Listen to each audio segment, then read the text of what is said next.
welcome back to the channel. We are Megan Muggs and we recently spent 3.5 weeks travelling Cambodia when we were originally only supposed to be spending 10 days there. So let us convince you why this country needs a place in your Southeast Asia itinerary. In this travel guide, we'll tell you everything you need to know to make the most of your 30-day visa in the country. So you'll either get your visa online using an e-visa, or you can get it on arrival. The process of obtaining the visa on arrival was very easy. After you sort of get your bags and clear customs, etc., you'll walk up to the visa counter desk.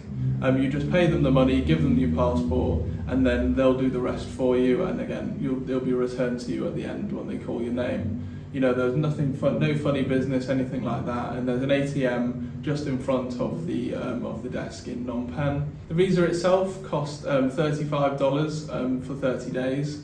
There's not like a shorter visa that you can get than this, so that's why we recommend that you make the most of your time in Cambodia if you can. You know, if you're spending $35 for a 30-day visa, you know, why not stay for a bit longer than the sort of 10 days, maybe maximum 2 weeks that most people spend in the country. And throughout this guide, we'll hopefully convince you that there's so much more to do in Cambodia than just going to Phnom Penh and Siem Reap to see Angkor Wat. Cambodia currently has dual currency between US dollars and Cambodian riel. It wasn't as complicated as we thought it was going to be. 4,000 riel is approximately equivalent to $1 US. Generally speaking, if anything is under $10, you'll be wanting to pay in riel, but we opted to use riel most of the time and had no issues. The main reason for us wanting to use riel is that from an ATM in the country, if you withdraw in dollars, you'll get a $100 note and you won't get anything smaller than this. In a country that's so affordable to travel like Cambodia, it's very difficult to actually spend a $100 note. Even in like the main shops that you go to, or like a 7-Eleven, if you hand them a $100 bill to pay for something that might be $10 or something like that, they're not going to have $90 in the till for change. It's just something that we experienced. You know, the first time we got into the country, we got dollars out and then quickly realised that it's actually going to be hard for us to spend this money and get change, basically. So if you're at the ATM, so we recommend using the ABA ATM, just because then you've got a choice between dollars and riel. Withdraw in riel and then you'll get 50,000 riel notes. So much easier to get change for. When you arrive into the country, one thing you do want to think about is if you need a SIM card. We always opt to get one SIM card between us and then we hotspot the other person off that, so it just works out a more budget-friendly option. Now, the best sort of SIM card provider to go with in Cambodia is Smart. At the airport, it is slightly more expensive than if you do wait and get it in the city. So we paid $11 US for 30-day plan with 60 gigabytes of data. That worked everywhere, even on the islands. We had no issues, and as I say, we could hotspot each other off that. One thing to mention as well is the Wi-Fi in Cambodia was great and we were connected the whole time that we were travelling the country. No issues at all. Just another thing for you to know before you sort of plan your trip is that the dry season, considered the best time to visit the country, is between November and May. This obviously leaves the rest of the year as the rainy season. However, we visited during this period and, you know, we didn't really have too much in the way of issues with the weather. Obviously, we probably recommend having an extra day in the places that you want to visit if there's something that you really particularly want to do, just to ensure that you do get a day of good weather. Also as well, travelling in off-season, accommodation was a lot cheaper than high season, it was a lot quieter, and when we went to Angkor Wat we didn't have the huge crowds, so that was obviously a bonus of travelling off-season. Yeah, it's something that you should consider, similar with the islands as well. When we were down in Koh Rong, it was, you know, nice and peaceful. The weather was okay. We did have a bit of stormy weather, but it's to be expected. And the time that we did have that was glorious sunshine, it was on most of the beaches. We were one of the only few people that would be there. You know, it's hard to think that during high season that would be the case. So yeah, you just got to weigh it up really, and especially if you're doing an extended backpacking trip, you know, you can't be everywhere in high season. So, you know, you've got to take these places into account where you want to go. If it's going to be rainy season, you know, and Cambodia might be a place that you could visit during this season, because we had a great experience. Yeah, don't write it off just because it's rainy season. It's not going to rain 24/7 every single day. That's not the case. You know, it'll probably be really heavy downpour for 1 or 2 hours, mainly in the early afternoons we found, and in the evenings, but you get the mornings, just get up and make the most of it. Just something quick to touch on, just about general safety in the country. We felt completely safe the whole time that we were travelling there. We had nothing but lovely interactions with local people. Everyone was super helpful. We'd heard about people potentially getting fake notes off people when they were changing dollars. We'd heard about sort of like other scams and things like that, but we didn't experience anything like that. If you are exchanging dollars, obviously make sure to know what you're looking for, hold the notes up to the light. But generally speaking, we felt safe in the country and it was really easy to travel. So in that sense, we'd recommend it even if you're solo traveling. We had a friend that we met, Will, when we were traveling. He was traveling the country solo. We met loads of other people that were doing a similar thing, or small groups in hostels, you know. So we just want to quickly go through some things that you should pack for your trip to Cambodia. Get a good quality bug spray with a high level DEET. You know, mosquitoes are everywhere. We got eaten alive on Koh Rong when we fell asleep. So don't be like us. You need a good quality sun cream, one that you can trust and that you know the ingredients in. I would take most toiletries with you if you do have the space in your bag. If you're planning on renting a scooter while you're in Cambodia, then make sure to pack an international driver's license. Just covers you in case you do get pulled over. With Cambodia being a tropical location, it's very hot and humid for most of the months of the year.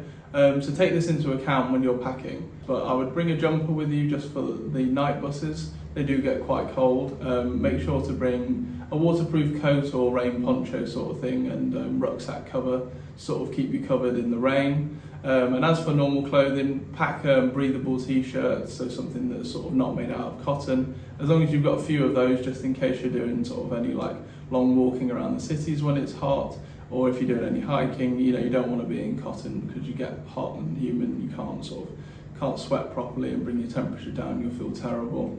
But yeah, other than that, you know, just be sensible. Make sure to bring some sort of shoes that can get wet as well, like flip-flops or some sort of slider, that sort of type, because you don't want to be in a situation, especially in the rainy season, where, you know, your nice shoes are getting wet through.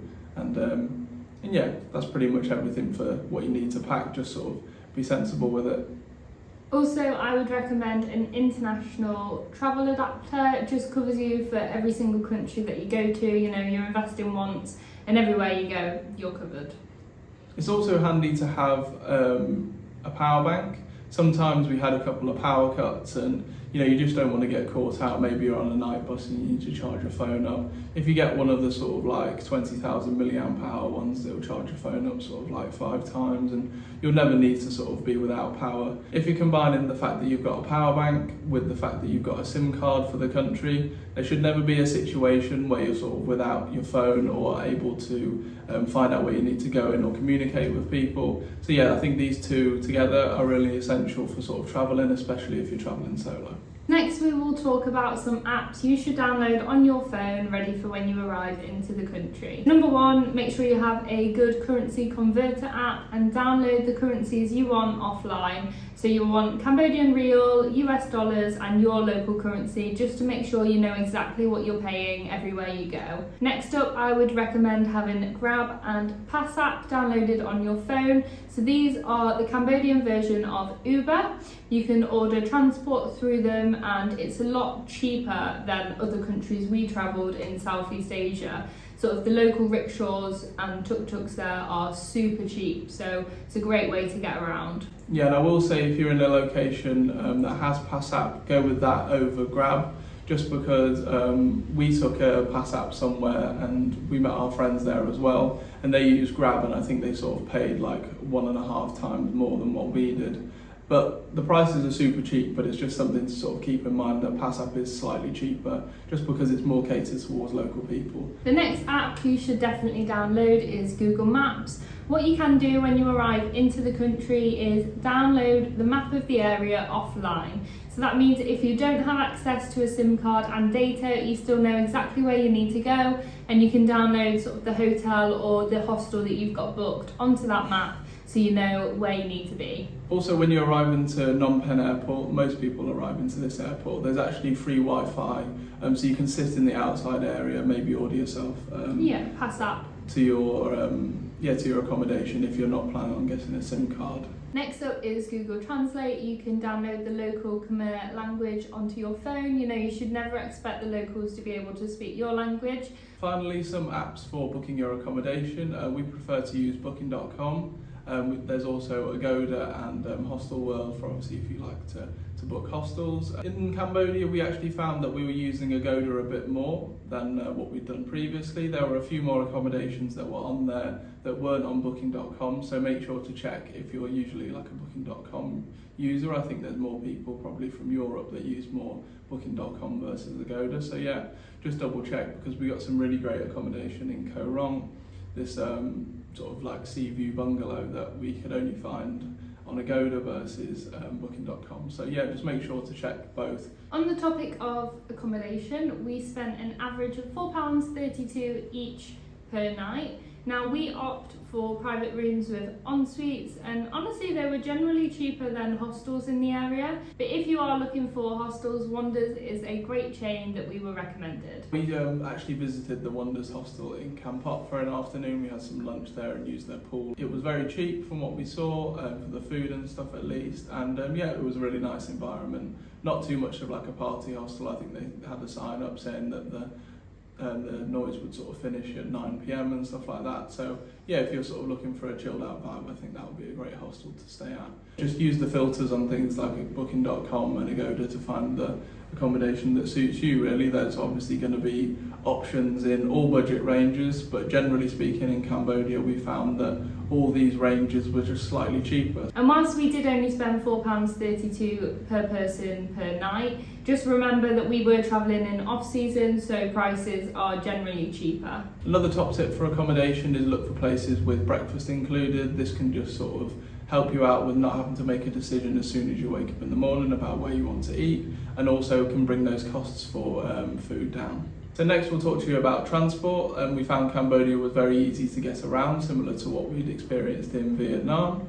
The only difference being that when you booked a bus, for example, they didn't always take you from your accommodation to the actual bus stop like they did everywhere in Vietnam, but it did happen a few times. But I mean, this isn't something that you can grumble about, especially with PassApp and stuff being so cheap for a taxi service. And none of the distances that we travelled in the country were really too long either. But the first mode of transport we'll talk to you about was obviously the taxis, the sort of tuk-tuk service. And like we talked about before with the Grab and PassApp, it's very easy to get around. We're always picked up very quickly, it's very easy to use and very cheap. So we definitely recommend for short journeys, use those apps. The next method of transport that we're going to talk about is what we actually use most for our time in Cambodia, and that is minivans and buses. So as Morgan mentioned, distances aren't as big as they are in Vietnam. So a lot of the journeys are smaller. The roads aren't the best quality, but that's okay, and it's very easy to book them. So if your accommodation isn't selling tickets, then what you can do is look online at bookmebus.com or One2Go Asia. We preferred BookMeBus just because it is cheaper. Super easy to book them, and then they will send you confirmation straight through to your email. Also, alternatively, if you're in somewhere like Siem, for example, or somewhere that's got like a strip with more touristy sort of like bars and restaurants, there's usually going to be somewhere that's selling like tours and things like that. They'll also sell bus tickets, so you can sort of compare the price that they're selling the bus ticket to the prices you've seen online. They're more than likely going to be a bit cheaper because they're probably providing sort of like a more of a local service. I mean, you can book them directly with them and they'll give you a little ticket and ask you where you're staying, and they're probably more likely going to be the sort of people that are going to pick you up from your accommodation versus when you book online. And one thing to mention on that as well, we actually booked a bus from Siem Reap up to Laos on One2Go Asia. That was looking at $42 to $45 US. We booked local with a family-run business, and we paid $25. With buses, we did actually take one night bus, just the same as in Vietnam. There are sort of like VIP versus regular options available. We got lucky and had a nice sort of one of the VIP type buses, if you like. But yeah, that was very comfortable, came with sort of like a little USB socket, etc. But one thing that we'd like to mention is just make sure that if you are going to be arriving in the middle of the night, that your accommodation knows that you're arriving in the middle of the night, and maybe book for that night's accommodation. You know, you don't want to be sort of waiting around in the lobby area or outside the hotel until they open in the morning and then have to check in at sort of midday when you could have been sleeping from sort of like, you know, 4 a.m. till 10 a.m. for example. And moving on from buses is trains. We didn't actually expect to be taking any trains in Cambodia, but it was recommended to us for the journey between Kampot and Siem in order to then go to the islands of Koh Rong. The train was really comfortable. It was a very small one-carriage train, but yeah, it was super comfortable, air-conditioned. It did have a bit of a leaky roof when it started raining, but we're told that this train actually comes all the way from Phnom Penh down to the south. So if you are sort of heading down south to the islands, whether it be from Kampot or from Phnom Penh, then we'd really recommend taking the train because the roads are supposed to be terrible, and the train drive was really smooth, and yeah, it was relaxing.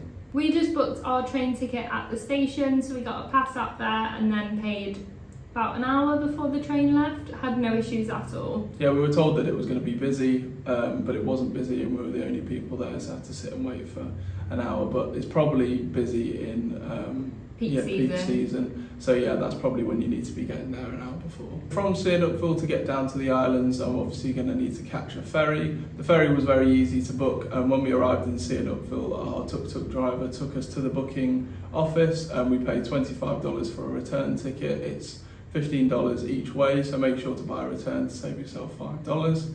And yeah, the ferry was fine. We obviously on the way back we got caught in a bit of a storm, but we managed to get back okay. And yeah, there's nothing really more to say about the ferries really. They're pretty comfortable and easy to book, easy to use. They're a little bit choppy, so just watch out if you are someone who suffers with seasickness. Yeah, they're like a speedboat type ferry, so they, you know, they're going real quick. But yeah, hopefully you can just hold on for the hour that it takes. You can also book ferries when you're on the island between the two, so you can go from Koh Rong to Koh Rong San Luan and vice versa if that's something that you're wanting to do to make sure that you see both. Last but not least, we're going to talk to you about scooters. So we didn't actually rent any scooters in Cambodia. Honestly, that's a mixture of tuk-tuks being so cheap and the road quality not being great, so we didn't want to put ourselves in a situation that we didn't feel comfortable. If you are planning on renting a scooter, I think they were averaging about $5 a day, but that was more expensive in more touristy areas such as Siem. And if you're travelling in sort of like the high season or the dry season, the road quality will probably be better because they'll have had less rain. But obviously as the rainy season continues, road quality deteriorates and we're kind of in the middle of it. So the roads weren't exactly the best for us. If you are planning on getting a scooter, just another reminder that you should bring your international driver's permit just to make sure you are covered. Just to finish off transport, we spent about £85 each total on transport around the country, which works out about £3.70 per day, just showing you that it's very affordable to travel around the country compared to, for example, the £300 in the month that we spent in the Philippines. So the next topic we will briefly talk about is food and drink. So we spent an average of £8.50 each per day. Now I do want to mention that we had a mixture of local and Western food. There's lots of Western options available, especially in places that are more touristy such as Siem Reap or Kampot. The food was great though, we didn't have any issues at all. Just as a rule of thumb, if you're travelling around Asia in general really, you know, the local foods are going to be cheaper and they're probably going to be more tasty. So yeah, sort of branch out and try some of these foods because they're really great. I particularly enjoyed the Long Lak in Cambodia, it was lovely.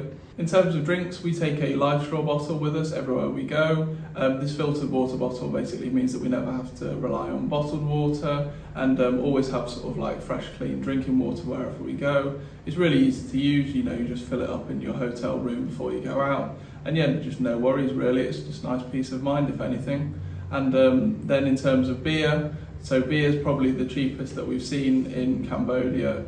Lots of the places did sort of like 50 cents for a pint of beer, which is absolutely ridiculous. Crazy. It's like 40 pence. back for the UK. Next, we'll talk to you about the route that we took through the country and how you might want to sort of spend between 2 and 4 weeks in the country, just depending on how much time you have available. One thing to mention, obviously we originally planned on only spending 10 days there. I think by seeing more of the country and giving ourselves longer time, we actually enjoyed it a lot more. So I would urge you to spend longer than, 10 days or 2 weeks there if you've got that time. Try get off the beaten track and not just spend your time between Phnom Penh and Siem Reap. There's a lot more to the country for you to see. You'll most likely be arriving into the country into Phnom Penh, so after you've got all your visas and stuff sorted, you'll probably spend maybe 1 or 2 days in the city. We'd recommend doing so just so that you can visit the S21 prison, Killing Fields, and just get a general idea for the country, have a walk around and try some of the local food, etc., just to sort of get yourself a base. After Phnom Penh, one place that we didn't get to but we really wanted to was Mondulkiri. The reason we didn't go is because we heard about it once we'd already passed. So unfortunately for us it was too late. But basically there's a really great elephant sanctuary there with 4 rescued elephants that you can just see, watch them in the jungle living their best life. Looks like a really great experience. From there you would then go down to the south coast towards Kampot. We were quite surprised about Kampot, and it's actually a bit of a haven for expats for whatever reason. Maybe the 50 cents beer. Yeah, something like that. But we'd really recommend visiting, and it's got some lovely wildlife and nature. And obviously the expat community means that there's also a wide variety of different restaurants and accommodations available, more so than what we thought. While you're there, we'd recommend visiting Phnom Chinook Cave. We had a great time there. And you can do a little bit of sort of like scrambling through the cave and stuff like that. It was kind of a bit sketchy, to be honest, but luckily our guide looked after us, and we definitely recommend having a guide when you're there. You can head off to Champa Lodge. This place is where we rented the kayaks and sort of had a kayak through the river delta and stuff like that. It was very beautiful there. That was one of our favourite days, so if you are in Kampot, make sure you go. It was so beautiful. You can stay at the Arcadia Backpackers as well. They've got like a little water park thing. Our friend stayed there and it looked really fun. Again, it looked a bit sketchy, but just do what you're comfortable with. Absolutely, but generally speaking, we really enjoyed our time in Kampot, and we didn't even get to do everything that we might wanted to do. There was the Fireflies evening tour, just mainly because it was raining most evenings. You can pop into the Wonders Hostel and use their pool if you sort of buy lunch and get a drink. And I'm trying to think of some other things to do in Kampot because there's so much to do. There was also the pepper plantation, which was free to visit, but it was quite a trek to get there. We decided not to go just because we'd heard mixed reviews and we had other things that we wanted to prioritise. When it's rainy season and you're not sure when it's going to rain next and whether it will be raining for a couple of days, you really want to prioritise the things you want to do the best. A couple of restaurants we just wanted to mention for Kampot. Epic Arts Cafe, they did great desserts and coffee. Burger Shack, great burgers, and also Lemongrass Bistro, which does great local Khmer food. So after Kampot, as we've mentioned, we got the train down to Sihanoukville, and from there we got a pass up to the ferry port and a ferry down to Koh Rong. So we spent 1 week on Koh Rong. Originally we wanted to see both islands, but we just decided that we wanted to slow down, not have to pack and repack our bags, and we're glad we made that decision. We stayed at Sweet Jungle Bungalows. Yeah, and then there's like a sea view section or something like that a bit further up. I'll put the link on the screen from Agoda, like how I booked it. But yeah, it was really great there. They didn't have any air conditioning, and like we had a couple of power cuts and things like that. But I mean, they had Wi-Fi. There was a couple of fans in the room. The view was beautiful. Like it was so relaxing in the morning, just sitting on the hammock, watching the view and watch the sun come up. But yeah, obviously we made a couple of mistakes because you are staying in the jungle. So we left some peanuts in my day bag one day, and we woke up in the morning and the bag had all been chewed up, and obviously there was a little mouse or rat or something like that that had been working its way through the bag. And you're just in the middle of the jungle basically. There's a load of ants walking through the toilet every 5 minutes, and just go there knowing that. I mean, it's a beautiful view. Enjoy it if you do decide to go, and just remember that you are in the jungle at the end of the day. Yeah, I mean, we paid, I think it was like $11 for the two of us per night. So, you can't complain for that sort of use. And there are luxury accommodation options on the island. I'd just like to mention that Nest is probably the best hostel to stay at if you're like a backpacker and you like to party. They've got a real social vibe there. And they do like a little festival every now and again. Yeah. But yeah, we loved our time in Koh Rong. It was like far exceeded our expectations of an island in Cambodia, with probably many people not even knowing that Cambodia has such a beautiful island for you to visit, and we definitely recommend that you do so. We did a boat trip one day and we got to swim with some bioluminescent plankton, which was a really cool experience. And we also just enjoyed walking and seeing all the different beaches. Yeah, it's a good place to just relax and switch off.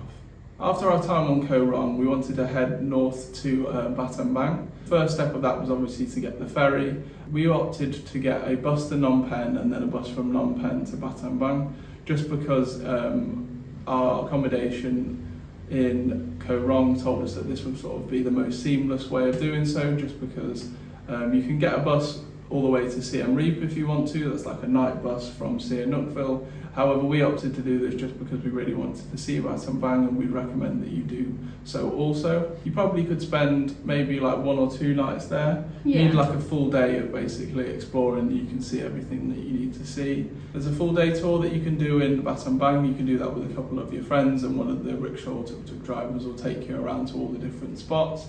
And we opted to go to a few different places just by ourselves, just because we preferred to do it that way. We sort of rented pass-up drivers at each of the different spots. And yeah, we got to see everything that we wanted to see. We'd really recommend the Banan Temple. It's a temple that is basically even older than Angkor Wat, and we had it all to ourselves. There wasn't any other sort of tourists there. That temple's not on the full day tour as well, so that's something to consider. Maybe you want 2 days in Battambang just to make sure you can see everything that you want to see. And then we head in the evening to go and see the bats at Phnom Shanov cave. We'd really recommend that. That was sort of like a very unique experience, seeing sort of like 1 million bats fly out of the cave at sunset to go and hunt. We really enjoyed ourselves. And on the way back from there, we couldn't get a pass up home, so some local Cambodian people on a day tour on their day off picked us up in their sort of like tour van, and they told us that we could go with them to get back to the town, which is really nice and a testament to the kindness and how lovely the people in Cambodia were to us. One more thing that you should not miss if you are in Battambang is the bamboo train. Now, this was such a hilarious experience, so unique. How much was it? I think it was $5 each. $5 each, so not expensive at all. Definitely go if you are in Battambang. From there, we then got the minivan up to Siem Reap, so it didn't take long at all. Really smooth journey, and there's so much to do, see, eat in Siem Reap. It really is a touristy town, probably the most touristy place that we visited in Cambodia, but we still really enjoyed it. When you're in Siem Reap, you of course have to visit the amazing Angkor Wat. We recommended to do the $37 day ticket.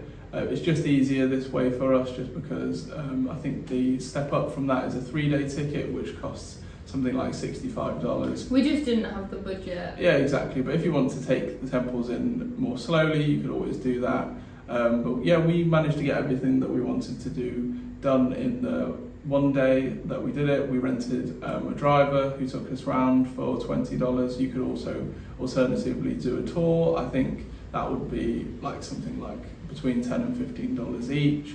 But then obviously you do get a bit more information from your guide, but then the day might take a bit longer. I'll just do some research and basically see what experience that you want to have, because the Angkor Wat complex is so huge, there's so much to see, and your tour could be taken up to 9 hours, our driver said. We loved having a private driver. I think that was definitely the right decision for us. As Morgan said, that $20 was for the both of us, so $10 each. And we also had like ice cold flannels, ice cold water. We were very well looked after. Yeah. Some other things that you should do if you are in Siem Reap is go to the Apopo Visitor Centre and see the hero rats. We also visited the amazing House of Strays Animal Sanctuary, had a really wholesome afternoon there. message them on Instagram and arrange a tour. It's completely free, they just ask for a donation which goes towards the cause. Some things that we didn't get to do when we were in Siem Reap was visit the floating village, that's recommended to do, and also the Tonle Sap Lake. We just didn't visit the lake just because, although it was wet season, unfortunately the levels in the lake weren't sort of high enough for them to do the boat tours, or it wasn't recommended for us to do it. But if you're there sort of like in the start of the dry season, that would be a perfect time. And then just a quick mention to some of our favourite restaurants in Siem Reap. We loved Angkor ham pulled noodles and dumplings, and also Khmer Taste, which is super cheap. So last but not least, we just wanted to mention how affordable Cambodia really is to travel. We'd heard that it was more expensive than other Southeast Asian countries. We didn't feel that at all. Our average daily spend was £20.43 per person. So as you can see, really affordable and such a great country to travel. Yeah, and it's not like we sort of scrimped and saved. You know, we did the Angkor Wat experience, we went to Koh Rong and took the expensive ferry ride. We didn't sort of have super budget accommodation everywhere we stayed, sort of had air conditioning, you know, private bathrooms, you know, nice beds, everything was well reviewed. Like Megan said, it's super affordable to travel as a backpacker, and we definitely recommend it to anyone really. You know, we said that we had a lovely time, you know, all the people were lovely to us, and with it being such a budget option, you know, everything being so nice when we're in the country, so many good things to do, it makes it sort of one of the best places I think that we've visited, just because it really does have it all for you. Yeah, we were honestly so surprised by how much we loved Cambodia. Just don't miss out your Southeast Asian itinerary. But yeah, that's all of our top tips to help you plan your trip to Cambodia. We really hope it has been useful. If you do have any questions at all, make sure to drop them below in the comments, and we would love to help you out. You can also head over to our Instagram at Megan Morgs. We'll have lots of posts and reels there available for you to sort of have a look for, get some travel inspiration, and also a little written travel guide just for you to sort of have on hand if you ever need it while you're planning your trip. But yeah, we really hope you've enjoyed, and as always, we'll see you in the next one.